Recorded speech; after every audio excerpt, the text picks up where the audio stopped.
Hello दोस्तों, कैसे हैं आप लोग। उम्मीद है कि दोस्तों अच्छे होंगे।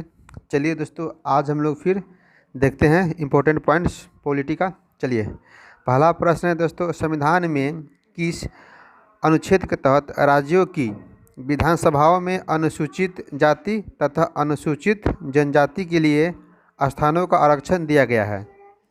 अनुच्छेद 332 के तहत, अनुच्छेद 332 के तहत विधानसभाओं में यानी कि प्रत्येक राज्य की विधानसभाओं में अनुसूचित जाति तथा अनुसूचित जनजाति के लिए स्थानों का आरक्षण दिया गया है। ठीक है, अनुच्छेद 332 याद रखिएगा, अनुच्छेद 332 के तहत। चलिए नेक्स्ट, कौन सी जाति अनुसूचित मानी जाएगी, यह विनिश्चित करने का अधिकार किसे है।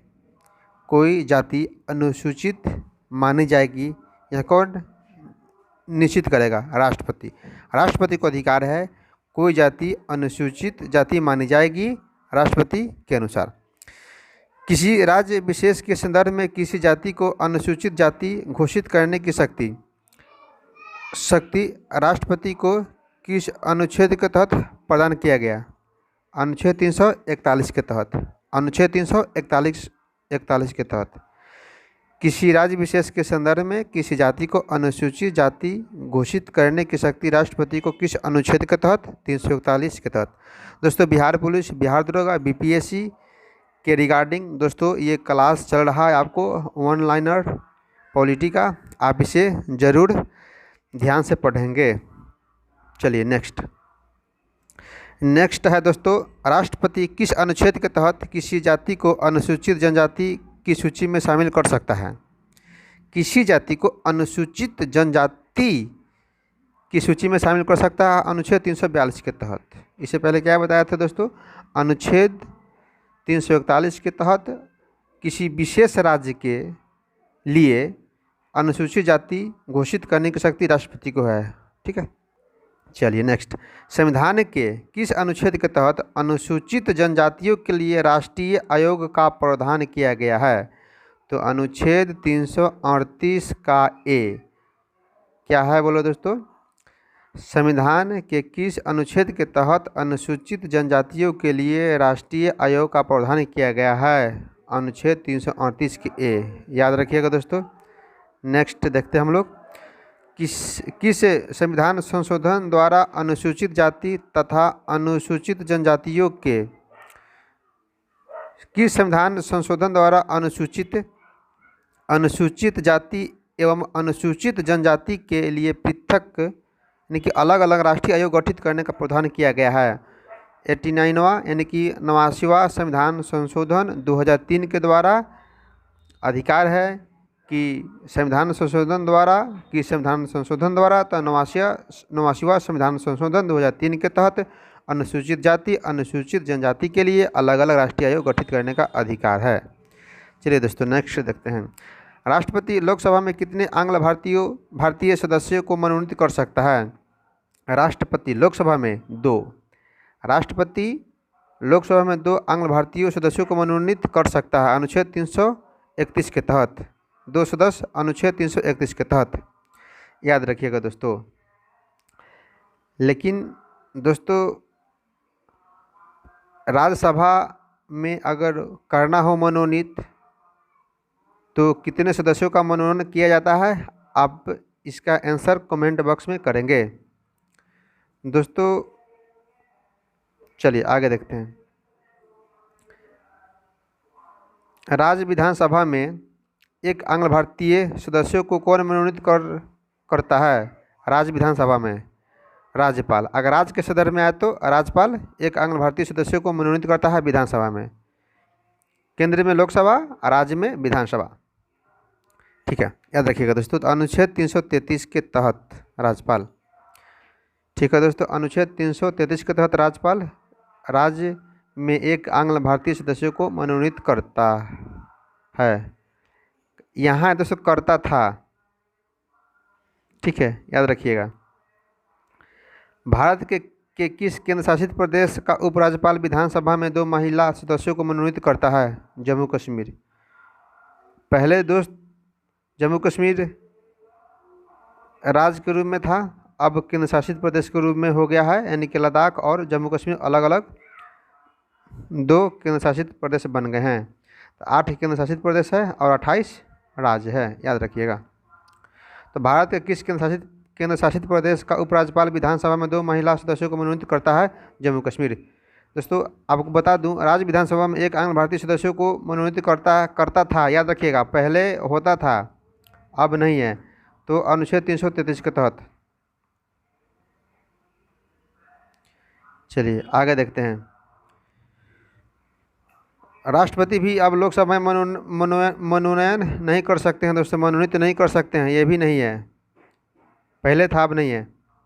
चलिए याद रखिएगा इस बिंदु को। चलिए नेक्स्ट है आपके पास प्रश्न क्या है?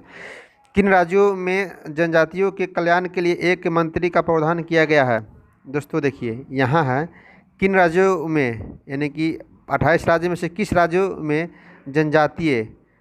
जनजातियों के कल्याण के लिए एक मंत्री का प्रावधान किया गया है? झारखंड, छत्तीसगढ़, मध्य प्रदेश, उड़ीसा। अनुच्छेद 164 में कहा गया है कि इन राज्यों को कल्याण हेतु इन राज्य के जनजातियों के कल्याण हेतु एक मंत्री का प्रावधान किया गया है। अनुच्छेद 164 कहता है दोस्तों। तो छत्तीसगढ़, झारखंड, मध्य प्रदेश, उड़ीसा। दोस्तों याद रखिएगा, झारखंड, छत्तीसगढ़, मध्य प्रदेश, उड़ीसा। ठीक है दोस्तों। चलिए नेक्स्ट। संविधान के किस अनुच्छेद के तहत पिछड़ा वर्ग आयोग का गठित करने की शक्ति राष्ट्रपति को दी गई? 340 के तहत। संविधान के किस अनुच्छेद के तहत पिछड़ा वर्ग आयोग गठित करने का अधिकार राष्ट्रपति को दी गई? अनुच्छेद 340। यानी कि 340 में यह चर्चा है कि राष्ट्रपति पिछड़ा वर्ग आयोग का गठित कर सकता है। क्लियर?